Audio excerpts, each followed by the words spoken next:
4 drunk bikers thought an old, disabled relic was an easy target, until the bar lights dimmed and a convoy of black sedans sealed the street. Now the Don himself is walking in, and the only question left is who makes it out upright. If you're hooked in and want to enjoy this story, go ahead and subscribe, and drop a comment letting me know where you're watching from. It's always amazing to see where everyone's watching. Plus, tomorrow I've got another incredible story lined up, and you definitely don't want to miss it. Alright, back to the story.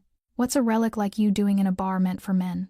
The voice cut through the dim haze of cigarette smoke and cheap whiskey, rough, slurred, dripping with the kind of arrogance that only comes from never having truly faced consequences. It belonged to a broad-shouldered man in a leather vest, arms covered in amateur ink, a silver chain hanging from his belt loop. He loomed over the corner table like a storm cloud, his shadow falling across the elderly figure seated there. Diamante Morelli didn't look up. He was 82 years old, with white hair meticulously combed back, dressed in a red button-up shirt that had seen better decades. His fingers, marked with age spots and faint scars that told stories he'd never speak aloud, rested calmly on the worn wooden table.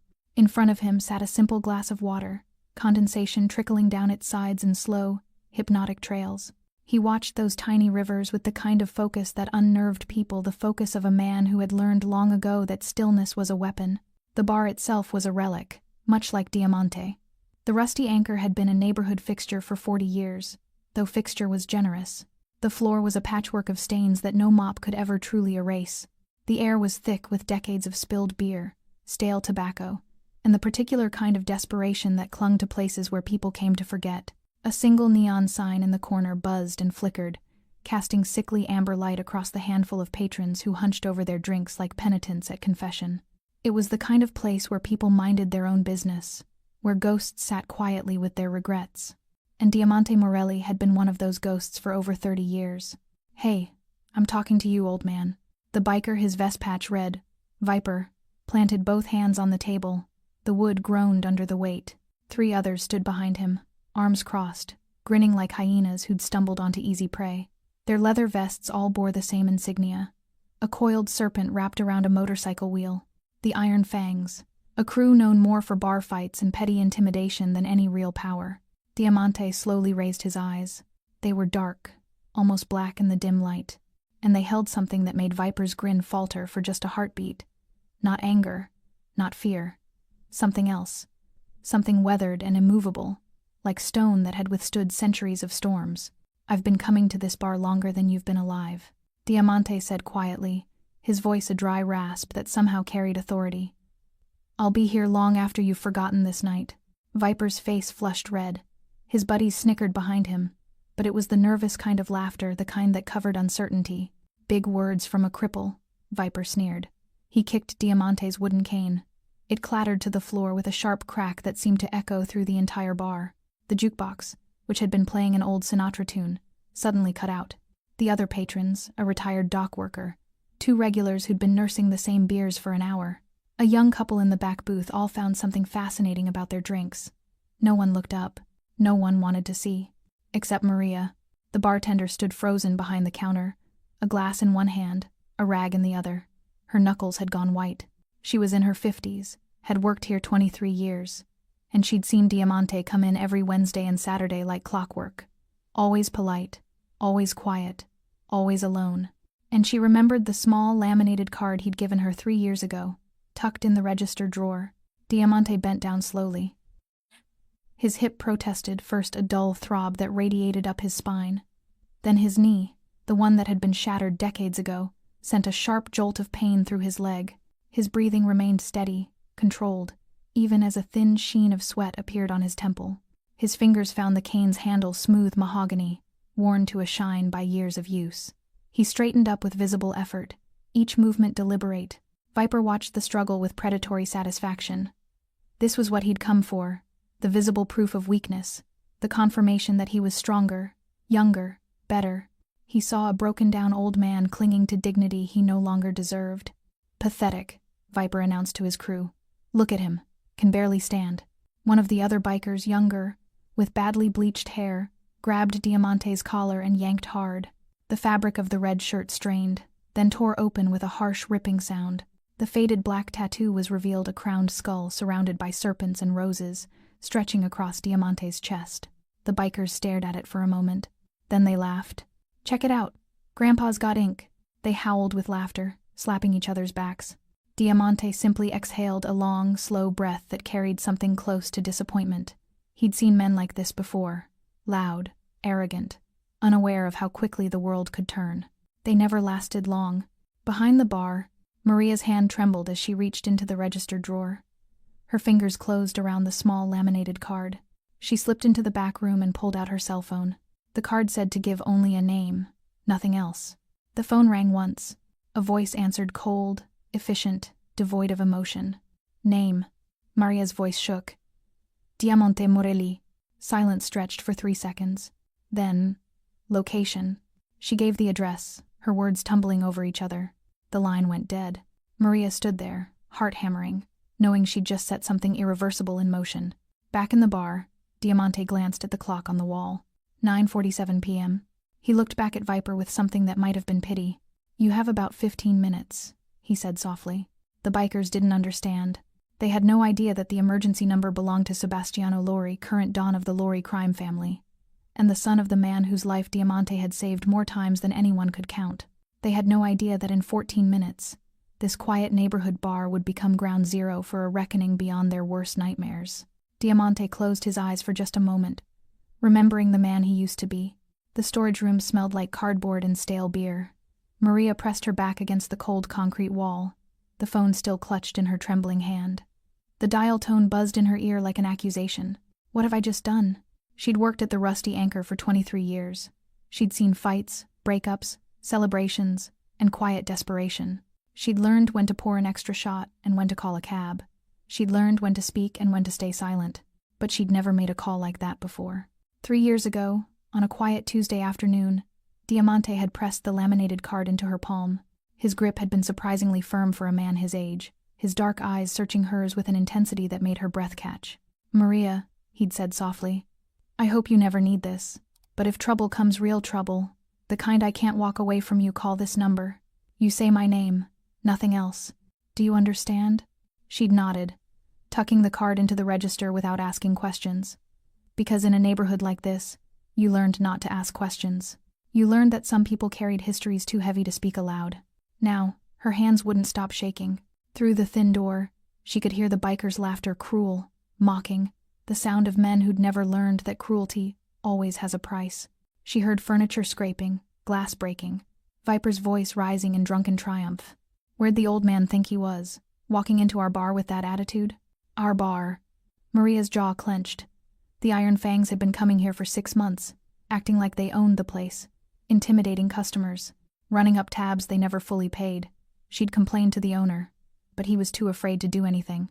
Fear was a currency in this neighborhood. Everyone paid it, except Diamante.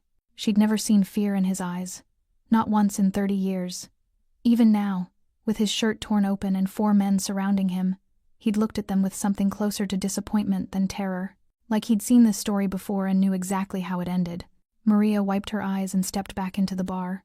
Diamante sat perfectly still, his torn red shirt hanging open, revealing the faded tattoo the bikers had mocked. The crowned skull, the serpents, the roses that had once been vibrant red but now looked like dried blood against his weathered skin. The Morelli Syndicate crest, a symbol that meant nothing to these children playing at being dangerous. Viper circled him like a shark, emboldened by alcohol and the laughter of his crew. "So what's the story, old man? You get that tattoo in prison? What'd you do, steal from a retirement home?" His friends howled with laughter. Diamante's thoughts drifted, as they often did these days, to another time, another life. 1983. The back room of Lori's restaurant. Don Lorenzo Lori sitting at the head of the table, his presence filling the room like gravity. "Diamante," the Don had said, "I need you to think like a chess player, not a soldier. We're not trying to win the battle, we're trying to win the war." And Diamante had done exactly that.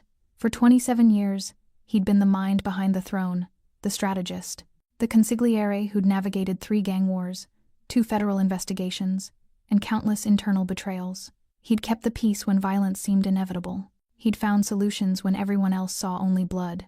He'd saved Lorenzo Lori's life 7 times. And in return, Lorenzo had given him something more valuable than money or power. He'd given him brotherhood. "Hey," Viper snapped his fingers in front of Diamante's face. You going senile on us? I asked you a question. Diamante blinked slowly, returning to the present, to this grimy bar, to these foolish young men who thought strength was measured in muscle and volume. I got this tattoo, Diamante said quietly, when I earned the right to wear it. Long before you were born. Something in his voice made Viper pause. It wasn't defiant. It wasn't challenging. It was simply factual. The way someone might observe that the sky was blue or water was wet. Earned it doing what? The bleached blonde biker pressed. Shaking down social security checks? The crew erupted in laughter again. Diamante's cane rested against his leg. His hip throbbed. His knee sent sharp signals of pain up his thigh. He was 82 years old, disabled, outnumbered, and exhausted. But he wasn't afraid. Fear required uncertainty, and Diamante knew exactly what was coming. He glanced at the clock again. 9:51 p.m. 11 minutes. You should leave, he said softly, meeting Viper's eyes. Right now. Walk out that door and don't come back. I'm giving you a chance. Viper's face darkened. You threatening me, old man? No, Diamante said. I'm trying to save you. The words hung in the stale air. For a moment, just a heartbeat, Viper looked uncertain. Something in Diamante's tone, in the absolute calm of his delivery, reached through the alcohol haze and touched something primal. Some ancient instinct that recognized a predator regardless of age or physical condition. Then the moment passed. Viper grabbed Diamante by the front of his torn shirt and lifted him halfway out of his chair. Pain exploded through Diamante's hip, his knee, his back, but he didn't cry out, didn't even grimace. He just kept his dark eyes locked on Viper's face. You don't scare me, Viper snarled, his beer breath hot against Diamante's face. I know, Diamante whispered. That's the problem. Maria watched from behind the bar, her hand covering her mouth. The clock ticked toward 9:52 p.m., and somewhere in the city, black sedans were already moving through the night like sharks drawn to blood in the water. Sebastiano Lori had received the call, and he was coming. Viper dropped Diamante back into his chair with a force that sent pain radiating through every old injury. The wooden seat groaned. Diamante's cane clattered to the floor again. This time, he didn't reach for it. That's what I thought, Viper sneered, turning to his crew with his arms spread wide like a conquering hero. All bark, no bite. Just another washed-up old man living in the past. The bleached blonde biker whose vest patch read Razor kicked the cane across the floor. It skidded under a nearby table, far out of Diamante's reach. Oops, he said with mock concern. Butterfingers. The laughter was ugly now. Mean. The kind of laughter that came from people who'd never had power over anything and suddenly found themselves holding it over someone vulnerable. Diamante sat with his hands folded on the table, torn shirt hanging open, breathing steady despite the pain. His mind had gone somewhere else, somewhere cold and analytical.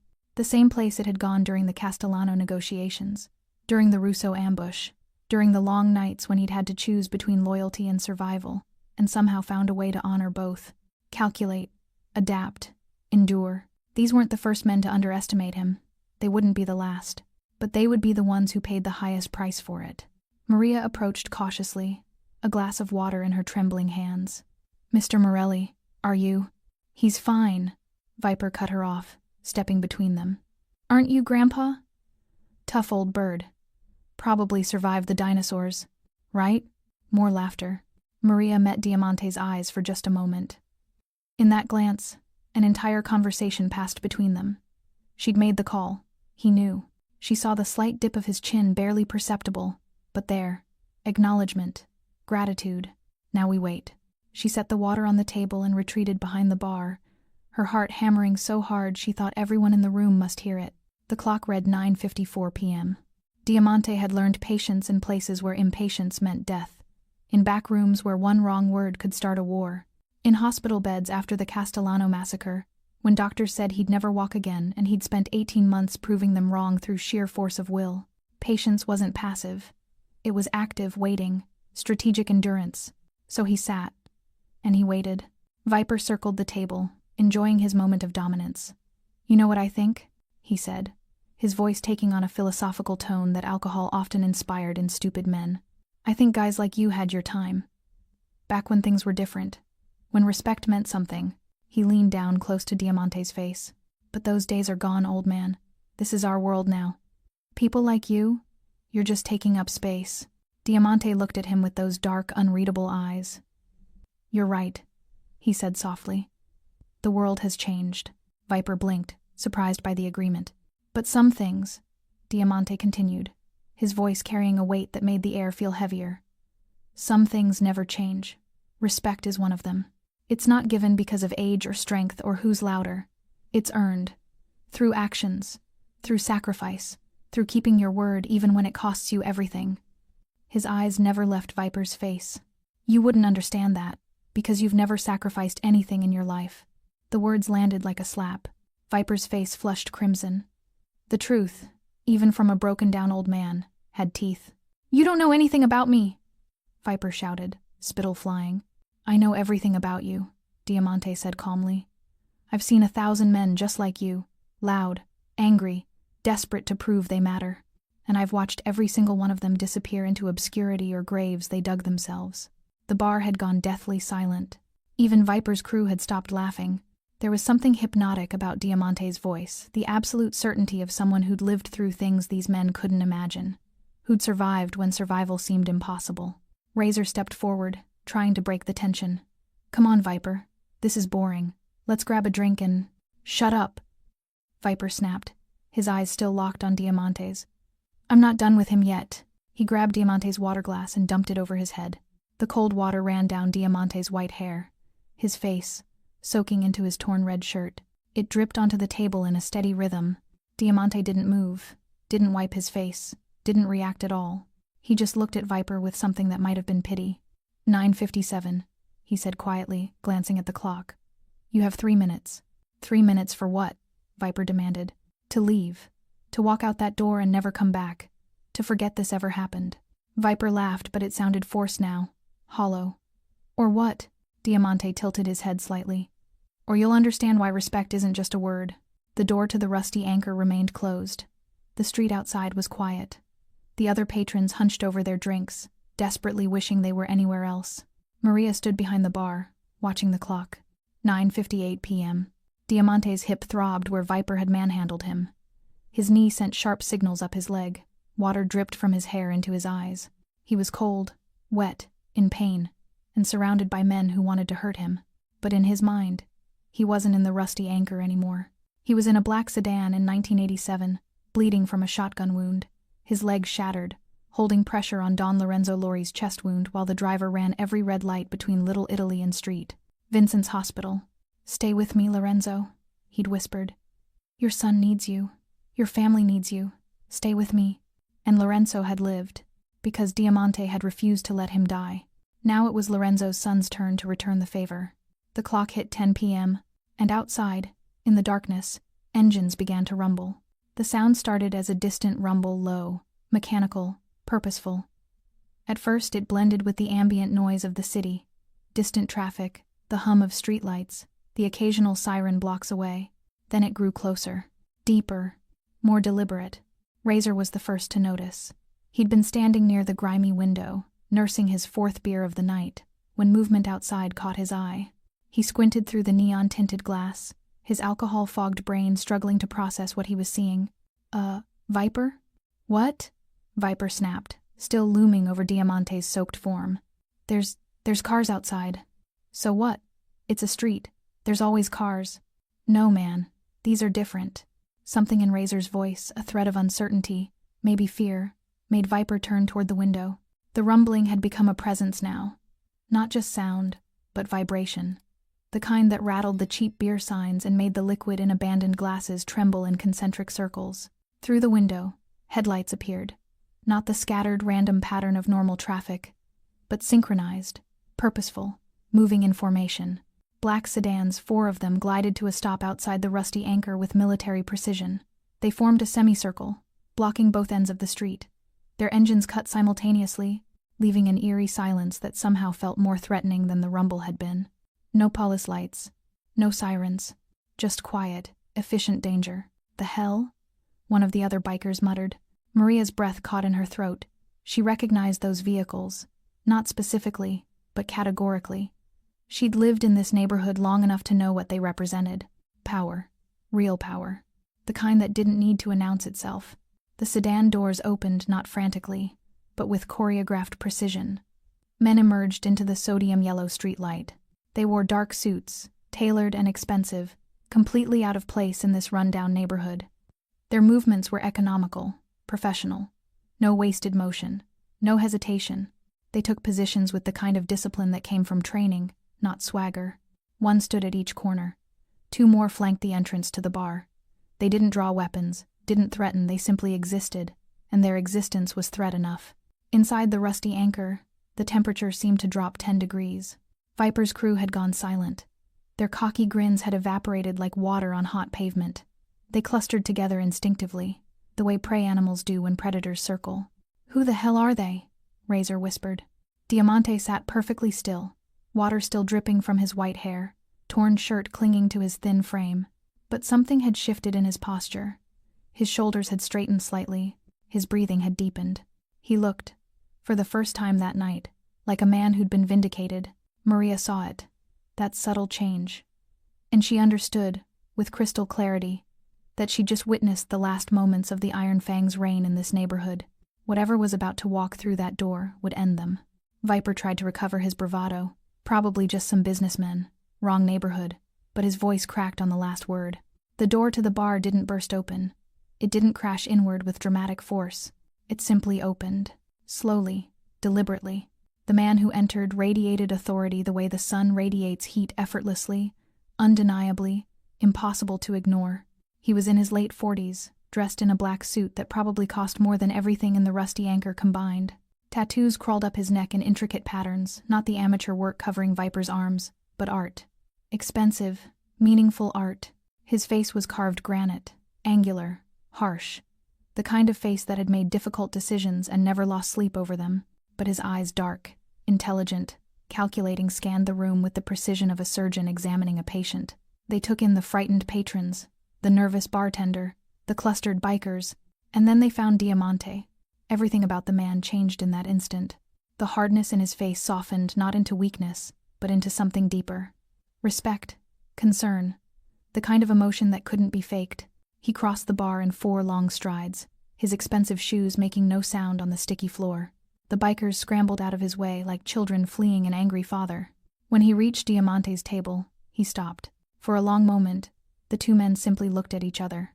"Signor Morelli," the man said, his voice low and rough, carrying the hint of an accent that generations of American life hadn't quite erased. "What have they done to you?" Diamante allowed himself a small smile, the first real emotion he'd shown all night. "Sebastiano, I told you not to make a fuss. You also told me," Sebastiano Lori replied, his voice hardening as his eyes swept over Diamante's soaked hair, torn shirt, and the cane lying abandoned on the floor, "that you would call if you ever needed help. You didn't call. Someone else did. I didn't need help. You were outnumbered 4 to 1 by men half your age. I've faced worse odds." Sebastiano's jaw clenched. "You were 82 years old then, too, Vecchio, and you'd just taken 3 bullets. The reference hung in the air, a shared history the bikers couldn't begin to understand. Sebastiano finally turned to face Viper and his crew. The transformation was immediate and terrifying. The concern vanished, replaced by something cold and ancient, something that predated laws and civilization. Pure, controlled violence. "Which one of you?" Sebastiano asked quietly, his voice somehow more frightening for its calm. "Put hands on this man." The bikers had backed themselves into a corner, literally. They were pressed against the far wall, eyes wide, faces pale. Viper tried to speak. His mouth opened and closed like a fish drowning in air. No words came out. Sebastiano took 1 step toward them, just 1, and Razor lost control of his bladder. The acrid smell of urine filled the corner of the bar. Razor stood frozen, a dark stain spreading down his jeans, his face a mask of absolute terror. His companions pressed against the wall as if they could somehow melt through it and escape. Sebastiano didn't mock him, didn't laugh. The reaction was beneath acknowledgement, it was simply a fact, like gravity or death. He turned back to Diamante, his expression softening again into something almost tender. "Let me help you. I can stand on my own. I know you can, but you don't have to." Sebastiano retrieved the cane from under the nearby table with surprising gentleness, placing it carefully in Diamante's hands. Then he helped the old man to his feet, supporting him with the kind of practiced care that spoke of deep familiarity. This wasn't the first time he'd helped Diamante Morelli stand. Once Diamante was steady, Sebastiano turned to address the bar. His voice carried not loud, but commanding, the kind of voice that had given orders in situations where hesitation meant death. "Does everyone here know who I am?" Silence. Maria nodded slowly from behind the bar. A few of the regulars did the same, their faces pale. "Good," Sebastiano continued. "Then you know I don't make social calls to places like this. I'm here because someone called to tell me that this man," he gestured to Diamante, "was in danger." He let the words settle like snow, cold and heavy. "Do any of you know who he is?" More silence, confused shakes of heads. Sebastiano's expression darkened. "Of course you don't, because men like Diamante Morelli don't advertise themselves. They don't need to prove anything. They don't wear their history like a costume." He walked slowly toward the center of the bar, commanding the space effortlessly. Every eye followed him. "This man," Sebastiano said, his voice dropping to something reverent, "served my father, Don Lorenzo Lori. For 27 years, he was his consigliere, his most trusted advisor, his strategist, his conscience." The name landed like a bomb in the small bar. Don Lorenzo Lori. Even people who didn't run in those circles had heard the name. It was whispered in certain neighborhoods, spoken with respect by some, fear by others. A name from an era when organized crime operated with codes and hierarchies, not the chaos of modern street gangs. "My father," Sebastiano continued, his voice thick with emotion, "built an empire, but he didn't build it alone. Every decision, every negotiation, every war we avoided, every peace we made came through this man's mind first." He pointed at Diamante, who stood with quiet dignity despite his soaked clothes and torn shirt. "In 1983, when the Castellano family tried to move into our territory, it was Diamante who found the compromise that prevented a bloodbath. In 1987, when the Russians came with guns and threats, it was Diamante who turned enemies into allies. In 1991, when the feds were building a RICO case that would have destroyed us, it was Diamante who found the legal angles no one else saw." Sebastiano's voice rose, not with volume but with intensity. "And in 1987, when an assassin came for my father with a shotgun at point-blank range, it was this man," his voice broke slightly, "who threw himself between the gun and my father's chest, who took the blast in his leg, who held pressure on my father's wounds for 17 minutes while they raced to the hospital, who refused to let him die even when doctors said they both would." The bar had become a chapel. Sacred, silent. Maria's eyes filled with tears. She'd served Diamante for 3 decades and never known. "That leg," Sebastiano said, gesturing to Diamante's cane, "never healed right. The doctors said he'd never walk again, but he did. Because he's Diamante Morelli, and impossible isn't a word he recognizes." He turned slowly to face the iron fangs, who were trying to disappear into the wall. "My father died 4 years ago," Sebastiano said, his voice cold again. "Natural causes. In his sleep, surrounded by family. He lived to 83 years old because of this man. I exist because of this man. My children who will never know their grandfather exist because this man valued loyalty more than his own life." The weight of those words pressed down on everyone in the room. "And tonight," Sebastiano said, his voice dropping to barely above a whisper, somehow more terrifying for its quietness, 4 pieces of trash walked into this bar and put their hands on him, mocked him, humiliated him, tore his clothes, dumped water on his head like he was nothing." Viper had begun to shake visibly. "Do you understand what you've done?" Sebastiano asked, taking another step toward them. "Do you comprehend the magnitude of your mistake?" "We didn't know," Viper started. "Of course you didn't know," Sebastiano's voice cracked like a whip. "Because you're ignorant children playing dress-up in leather vests, thinking a motorcycle and some tattoos make you dangerous. You wouldn't recognize real power if it sat quietly in front of you with a cane and a glass of water." He was close enough now to touch them, close enough that they could smell his cologne, expensive and foreign. "My father told me something once," Sebastiano said softly. "He said the most dangerous men in the world aren't the loud ones. They're the quiet ones, the ones who've survived things that should have killed them, the ones who've seen so much violence they no longer need to perform it." He gestured back toward Diamante. "That man is a legend, a ghost from an era when respect meant something, when loyalty was carved in blood and kept through sacrifice. You should have been honored just to breathe the same air."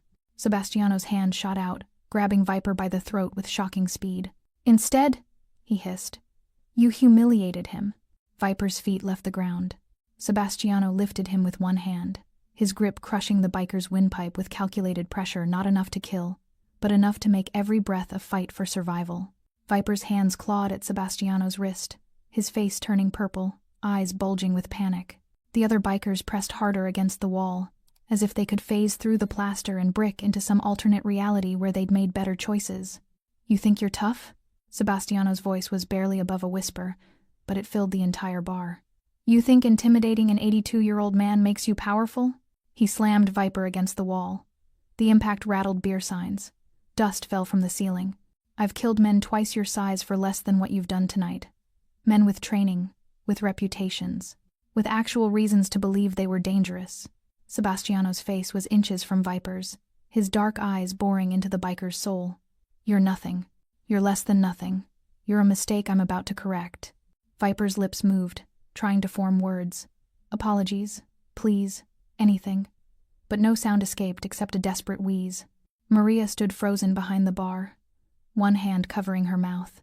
She'd never seen violence like this, controlled, purposeful, terrifying in its precision. This wasn't a bar fight. This was an execution waiting to happen. The other patrons had pressed themselves into corners, making themselves small.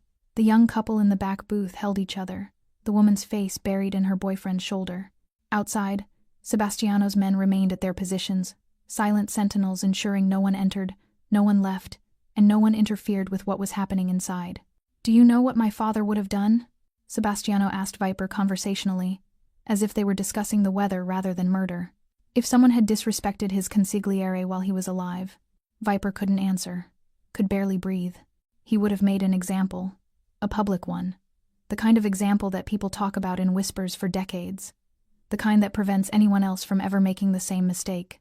Sebastiano's grip tightened fractionally. Viper's eyes rolled back. But my father is dead, Sebastiano continued, his voice carrying genuine grief beneath the fury. And all I have left is Diamante, the last living connection to the man who taught me everything, who showed me what real strength looks like, what real loyalty means. His hand began to shake, not from effort, but from barely controlled rage. And you put your hands on him. Each word was punctuated by slamming Viper against the wall.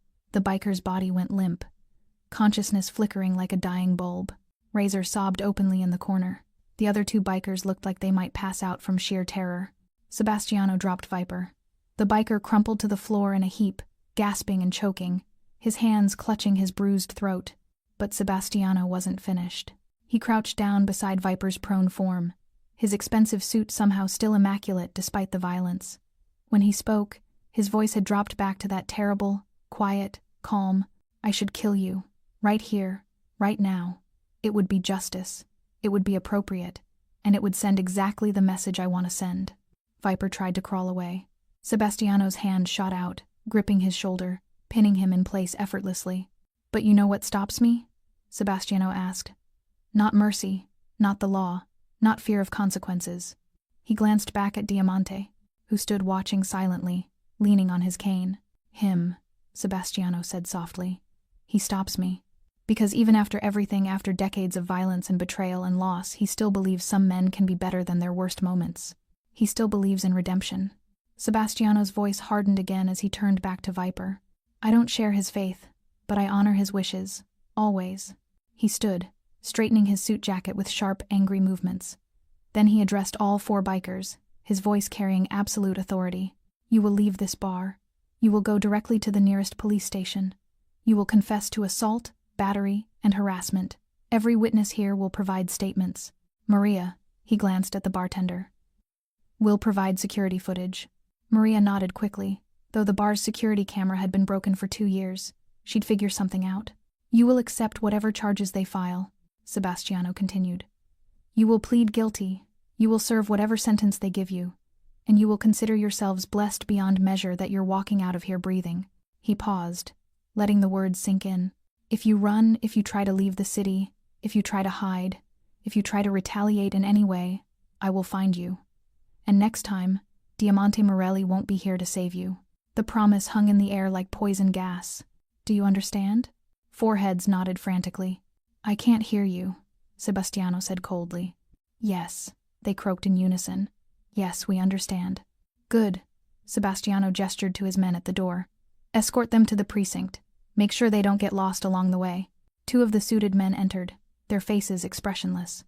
They hauled the bikers to their feet, Viper still barely conscious, Razor still crying, the other 2 supporting each other like wounded soldiers.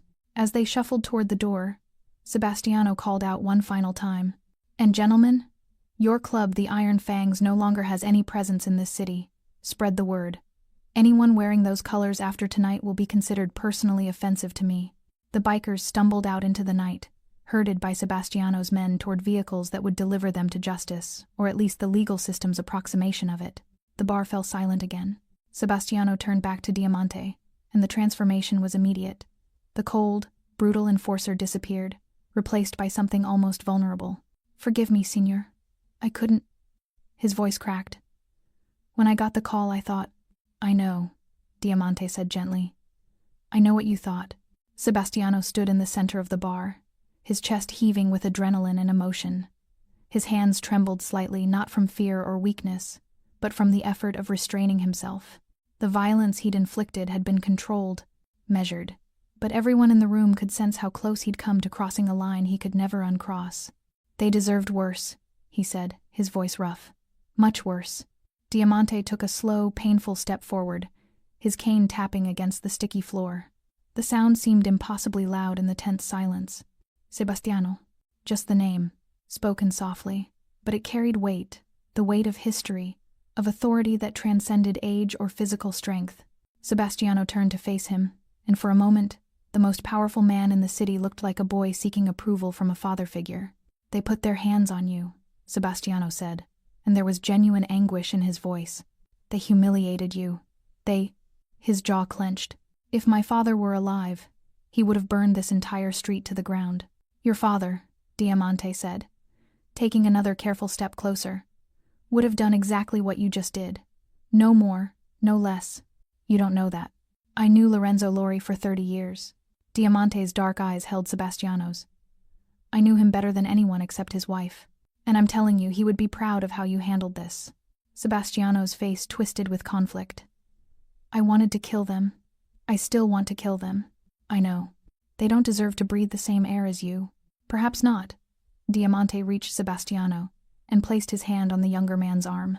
His grip was surprisingly firm despite his age. But they're children, Sebastiano. Stupid, cruel children who've never learned that actions have consequences. Then let me teach them. You already have. Diamante's voice was patient, the tone of a teacher who'd given this lesson many times before. They'll carry tonight with them forever. The fear, the humiliation, the knowledge that they came within seconds of death. That's a lesson that will reshape their entire lives. Sebastiano looked away, his jaw working. It's not enough. It never is, Diamante agreed. Justice rarely feels sufficient when those we love are hurt. Your father taught me that after the Castellano massacre, I wanted every one of them dead. All of them. Their families, their associates, everyone. This was news to Sebastiano. His eyes widened slightly. I never knew that. Because Lorenzo talked me down. Just like I'm talking you down now. Diamante squeezed Sebastiano's arm. He told me that revenge is easy.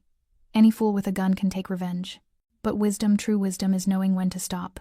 When enough blood has been spilled. When mercy becomes more powerful than violence. The bar remained silent.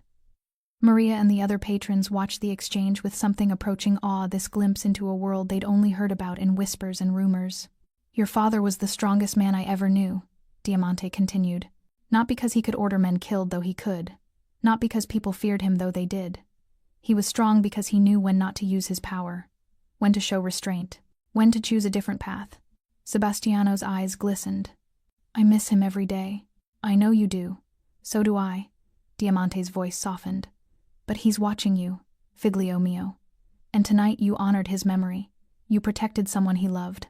You showed strength and restraint. You did exactly what he would have wanted. But they hurt you. And I've been hurt before, many times. I survived then. I'll survive now. Diamante managed a small smile. I'm tougher than I look. Despite everything, Sebastiano let out a short, choked laugh. That's an understatement. These boys, these Iron Fangs, they're nothing. Gnats. Annoyances. Diamante waved his free hand dismissively. Not worth the weight on your conscience. Not worth the legal complications. Not worth dishonoring your father's legacy with unnecessary blood. Sebastiano was quiet for a long moment, visibly wrestling with himself. The rage was still there, simmering beneath the surface. But Diamante's words were reaching him, pulling him back from the edge. How do you do it? Sebastiano finally asked. After everything you've seen, everything you've survived, how do you still have faith in people? Diamante considered the question carefully. I don't have faith in people, he said. I have faith in the possibility that people can change. It's a subtle difference, but an important one. He gestured toward the door where the bikers had been dragged out. Those 4 will spend tonight in cells, thinking about their choices. Maybe they'll learn nothing. Maybe they'll come out angrier, more bitter. But maybe, just maybe, one of them will understand how close they came to death and choose a different path. That possibility, however small, is worth preserving. You're a better man than I am, Sebastiano said quietly. No, Diamante shook his head. I'm just an older one. I've had more time to learn these lessons. You'll get there. He patted Sebastiano's arm and then, with visible effort, moved toward his chair. His hip screamed in protest. His knee sent sharp jolts of pain up his thigh. But he made it, lowering himself slowly into the seat. His torn red shirt clung to him, still damp. His white hair was disheveled. He looked every one of his 82 years, but his eyes, those dark, knowing eyes, held the strength of someone who'd survived things that would have broken lesser men. Sebastiano watched him sit, and something shifted in his expression. The fury drained away, replaced by profound respect and love. Let me take you home, Sebastiano said. Please, you shouldn't be alone tonight. I'm never alone. Diamante replied gently, gesturing around the bar. I have friends here. Maria, still behind the bar, wiped tears from her eyes and nodded. Sebastiano stood in the center of the rusty anchor, surrounded by the wreckage of what had almost become a massacre. His breathing had steadied, but his hands still trembled with residual adrenaline. He'd come so close, so terrifyingly close to crossing a line that would have honored his rage but dishonored his father's memory. Diamante sat in his chair, water still dripping from his white hair, torn red shirt exposing the faded Morelli crest on his chest. He looked exhausted, worn, but somehow, impossibly, still dignified. You're right, Sebastiano finally said, his voice hoarse. You're always right. Not always. Diamante allowed himself a weary smile. Just more often than you'd like to admit. That drew a genuine laugh from Sebastiano, short, but real. The tension in the room eased slightly, like a bowstring being slowly released. Sebastiano pulled out his phone and made a call. His voice was all business now, the emotional storm passing into something more controlled. Vincent, the 4 men being escorted to the precinct, I want someone there when they arrive. Make sure the charges stick. Assault, battery, harassment of an elderly person. I want statements from every witness here. I want this documented thoroughly. He listened for a moment, then continued. And Vincent? Spread the word. The Iron Fangs are finished in this city. Any crew that associates with them, any bar that serves them, any business that protects them, they're cut off. Completely. Make it clear this comes from me personally. Another pause. No violence. Just economics. Let them starve themselves out of existence. He glanced at Diamante, who nodded approvingly. That's all. Handle it. He ended the call and turned to Maria, who still stood behind the bar, clutching her rag like a lifeline. Maria, is it? She nodded, not trusting her voice. Thank you for making the call. You probably saved lives tonight. Theirs and others. His expression softened slightly. How long have you worked here? 23 years, she managed. And how long have you known Signor Morelli? The whole time. He's been coming here since my 2nd week. Sebastiano nodded slowly. Then you understand what kind of man he is. The kind who sits quietly in a corner, never causing trouble, never asking for anything. The kind people overlook. I never overlooked him, Maria said, finding her voice. He's always been different, special. I just never knew why. Now you do. Sebastiano reached into his jacket and pulled out a business card, expensive stock, embossed lettering. He placed it on the bar. If anyone ever threatens him again, if anything ever happens that concerns you, you call this number, day or night. Someone will answer. Someone will come. Maria picked up the card with trembling fingers. It was simple. A phone number, nothing else. No name, no business. just 10 digits that represented more power than she'd ever held in her life. "I will," she promised. "I swear." Sebastiano turned to address the other patrons, who'd been watching the entire exchange like spectators at a play they hadn't bought tickets for. "Everyone here saw what happened tonight. Those 4 men assaulted an elderly patron. They destroyed property. They created a dangerous situation." His voice carried authority that made it clear this was the only version of events that would be told. "When the police come to take statements, that's what you'll say. Nothing more, nothing less. Clear?" Heads nodded throughout the bar. "Good. And understand this Diamante Morelli is under my protection. He always has been. He always will be. Anyone who treats him with anything less than complete respect is making an enemy of me personally." The message was received. Even the drunk dock worker in the corner sat up straighter. Sebastiano returned to Diamante's table and crouched down so they were at eye level. "Let me get you cleaned up at least. My car has towels. Clean clothes. You can't go home like this." Diamante looked down at his soaked, torn shirt and chuckled a dry, raspy sound. "I suppose I am a bit of a mess." "You're a dignified mess." Sebastiano stood and offered his arm. "Come on, Vecchio. Let's get you presentable." Diamante accepted the help, leveraging himself up with his cane and Sebastiano's steady support. The pain was evident in every movement, his hip, his knee, the old injuries that never fully healed, but he didn't complain. Complaining had never been his way. They moved slowly toward the door, Sebastiano matching Diamante's pace with infinite patience. At the threshold, Diamante paused and turned back to the bar. "Maria," he called out. "Same time Saturday?" The question was so absurdly normal, so perfectly Diamante, that Maria burst into surprised laughter through her tears. "Same time Saturday, Mr. Morelli. Your water will be waiting. Make it whiskey this time," Diamante said with a wink. "I think I've earned it." As they stepped outside, the night air hit them cool, carrying the smell of distant rain and city exhaust. The black sedans still formed their protective semicircle. Sebastiano's men stood at attention, their faces carefully neutral. One of them, an older man with silver temples and a scar across his jaw, approached quickly with a clean towel and a garment bag. "Signor Morelli," he said with genuine respect, offering both. "It's an honor to see you again." Diamante peered at him for a moment, then recognition dawned. "Giuseppe. Giuseppe Ravelli." "Yes, signor. My God, you were just a boy. Couldn't have been more than 16 when I last saw you." 17, signor. You spoke at my confirmation. Told me to choose my battles wisely, and never mistake volume for strength." Giuseppe smiled. "I've tried to live by that. And you've done well, I see." Diamante glanced at Sebastiano. "This one has good men around him. That speaks well of his leadership. He learned from the best," Giuseppe said. "Your teachings didn't die with Don Lorenzo. They live on in all of us." The comment hit Sebastiano visibly. He looked away, composing himself.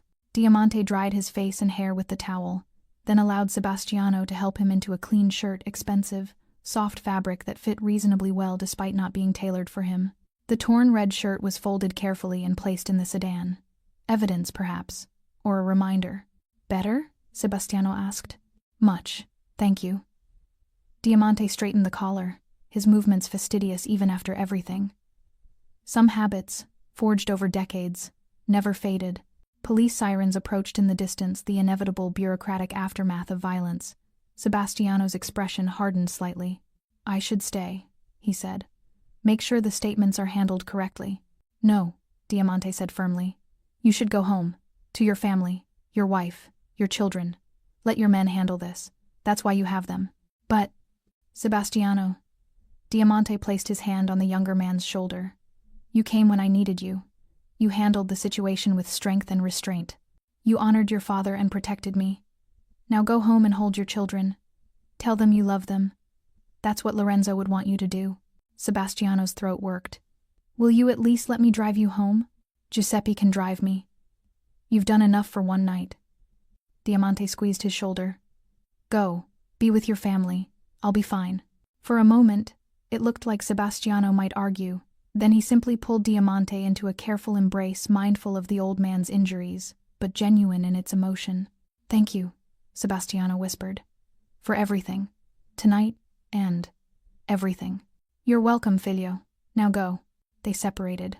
Sebastiano climbed into one of the sedans, which pulled away into the night, leaving 2 vehicles behind. Giuseppe helped Diamante into the back seat of another, handling him with the care usually reserved for precious cargo. As they drove through the dark streets toward Diamante's modest apartment, Giuseppe glanced in the rearview mirror. "Signor Morelli, if I may ask, why did you stop him? Those men deserved everything he wanted to do to them." Diamante watched the city slide past the window. Neon signs, shuttered stores, people living their lives unaware of the violence that had almost erupted tonight.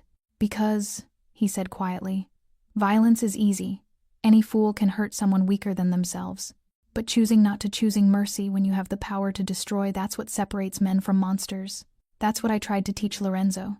That's what he taught Sebastiano. And tonight, Sebastiano proved he learned the lesson." Giuseppe was quiet for a moment. "He loves you like a father." "I know. And I love him like a son." Diamante's reflection in the window looked tired, ancient. "Which is why I can't let him become the thing he fears most." 3 days passed.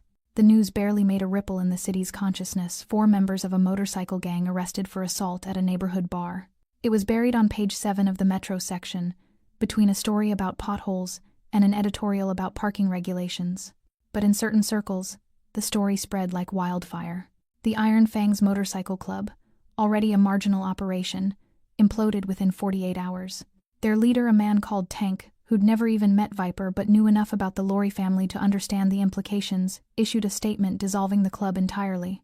Members were told to destroy their vests, remove their patches, and never speak of their affiliation again. The bars that had tolerated their presence suddenly found reasons to ban them. The mechanics who'd serviced their bikes at discounted rates raised prices or turned them away entirely. The suppliers who'd provided them with drugs and contraband vanished like smoke. No violence was necessary. No threats were made. The simple fact of Sebastiano Lori's displeasure was enough. Economics, as Sebastiano had told Vincent, could be more devastating than bullets. Viper, Razor, and the other 2 bikers whose names no one bothered to remember sat in county jail awaiting arraignment. Their public defenders looked at the witness statements, the documentation, and the resources clearly arrayed against their clients, and advised immediate guilty pleas. "You assaulted an elderly disabled man in front of a dozen witnesses," one overworked attorney explained to Viper during a brief consultation. "There's video, testimony, and evidence of premeditation.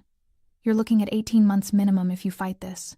Or you can plead out, show remorse, take 6 months with good behavior. Your choice, but I'd take the deal." Viper, whose throat was still bruised in the perfect outline of Sebastiano's hand, asked only one question. "Will they find me in prison?" The attorney blinked. "Will who find you?" "Never mind."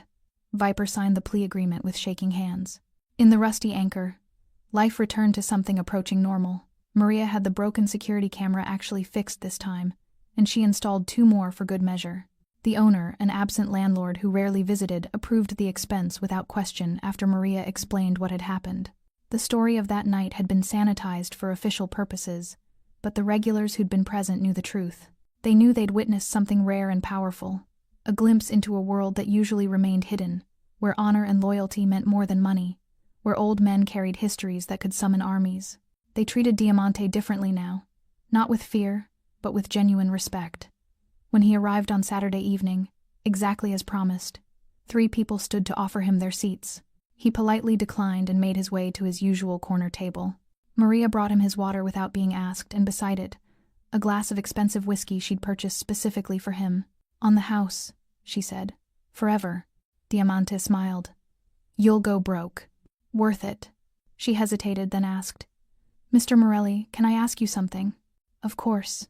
"That tattoo, the one they—" She gestured vaguely at his chest. "What does it mean? Really?" Diamante was quiet for a moment, considering how much to share. Then he unbuttoned the top of his shirt just enough to reveal the faded crest. "This," he said, "is the mark of the Morelli Syndicate. My family's organization. I was born into it, raised in it, and served it faithfully for 40 years. This tattoo was given to me when I became consigliere to Don Lorenzo Lori. It marks me as someone who made decisions that shaped this city, someone who carried secrets that could destroy empires, someone who," he paused, his voice softening, "survived when so many others didn't." Maria stared at it with new understanding. "And now?" "Now it's just old ink on old skin. A reminder of a life that's past. The Morelli Syndicate is gone. The old ways are dying. Men like Lorenzo Lori don't exist anymore. But Sebastiano is different. Better. in some ways. He's trying to build something new while honoring the old. It's a difficult balance. Diamante rebuttoned his shirt. But he has a good heart. His father would be proud. He picked up the whiskey and took a small sip. It burned pleasantly, warming him from the inside. Maria watched him for a moment longer, then returned to the bar. But before she got there, the door opened. A young man entered, couldn't have been more than 19, wearing a cheap suit that didn't quite fit. He looked nervous, his eyes darting around the bar until they landed on Diamante. He approached slowly, almost timidly. "Excuse me, sir. Are you Diamante Morelli?" Diamante studied him carefully. "I am. And you are?" "My name is Anthony. Anthony Castellano." The name hit like a physical blow. Castellano, the same family that had tried to move into Lori territory in 1983. The same family whose assassination attempt in 1987 had shattered Diamante's leg. Maria, who'd been wiping down the bar, froze. The other patrons fell silent. Diamante's expression didn't change. "I knew your grandfather. Your father, too." "I know, sir. That's why I'm here." Anthony shifted uncomfortably. "My grandfather made a lot of mistakes, did a lot of things he shouldn't have done. He died angry and alone because of those choices. My father followed the same path. Also dead, also alone." He took a deep breath. "I don't want to end up like them. But I don't know how to break the cycle. I don't know how to be different." His eyes were earnest, almost desperate. "I heard what happened here 3 days ago. Heard how you stopped Sebastiano Lori from killing those bikers. Heard you showed them mercy even though they didn't deserve it." Diamante remained silent, letting the young man continue. "I'm trying to go straight, sir. Enrolled in community college. Working at a pizza place. But the name. Everyone knows the name. They either want to use me or destroy me. I don't know who to trust. I don't know how to—" His voice cracked. "I don't know how to be better than my blood." The bar remained silent. This moment felt important somehow, though no one could articulate exactly why. Diamante slowly stood, using his cane for support.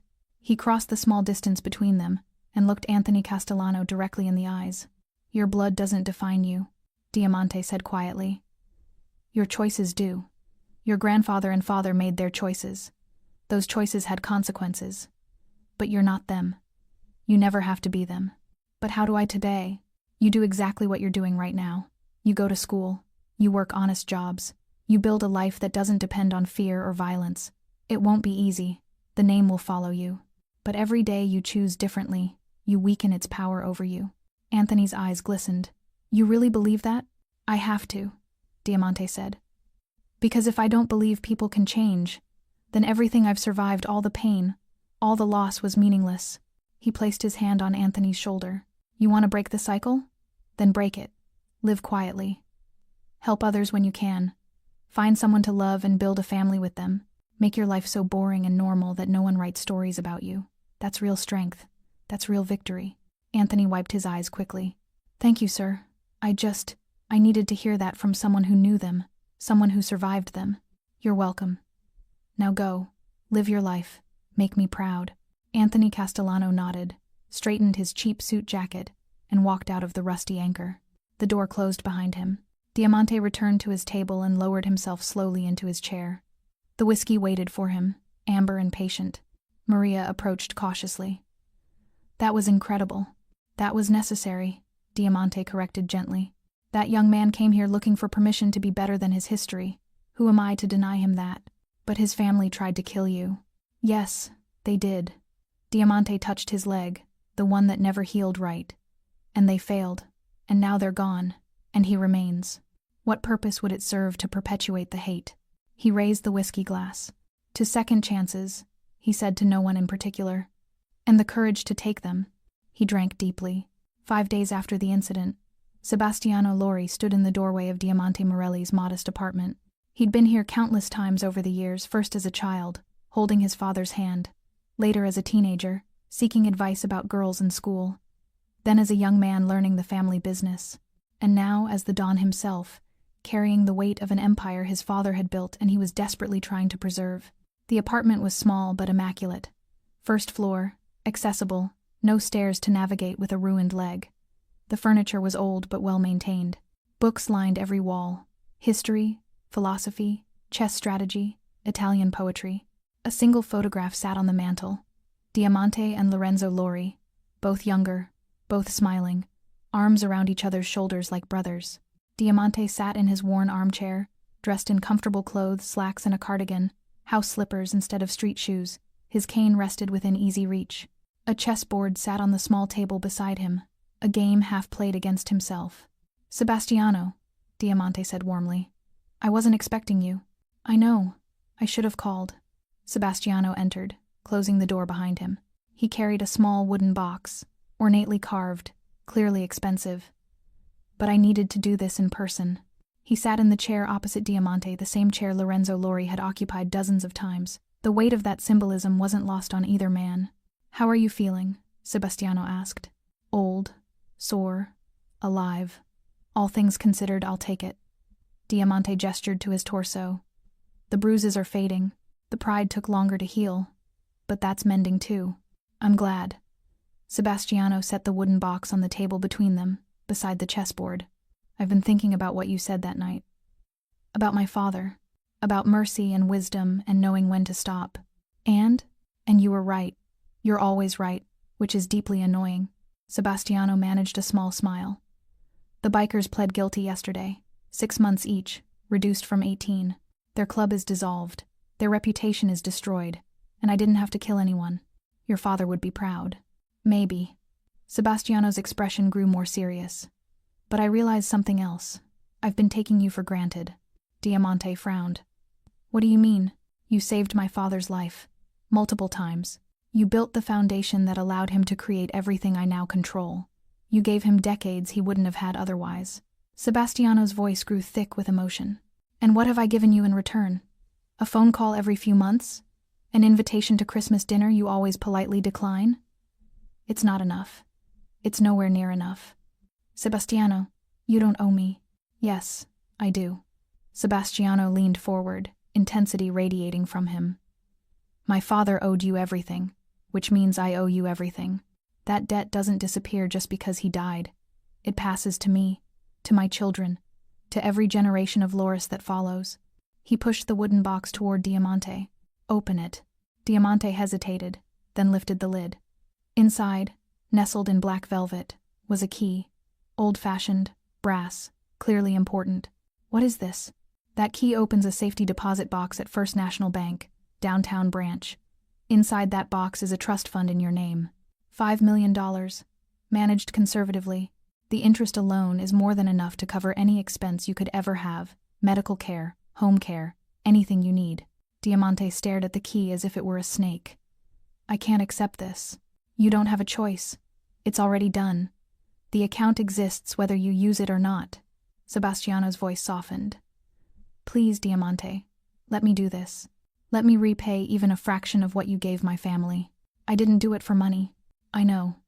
You did it out of loyalty, out of love, because you and my father were brothers in every way that mattered." Tears shone in Sebastiano's eyes. "But brothers take care of each other, and I haven't been taking care of you." Diamante was quiet for a long moment, staring at the key. His fingers trembled slightly as he reached out to touch it. "Your father," he finally said, his voice barely above a whisper, "was the best friend I ever had, the finest man I ever knew. When he died, a part of me died with him. I know. But you," Diamante looked up, meeting Sebastiano's eyes, "you're his legacy, his continuation. And seeing you become the man you are, watching you lead with wisdom and strength, that's been my greatest joy. You don't owe me anything. You've already given me more than you know just by being who you are."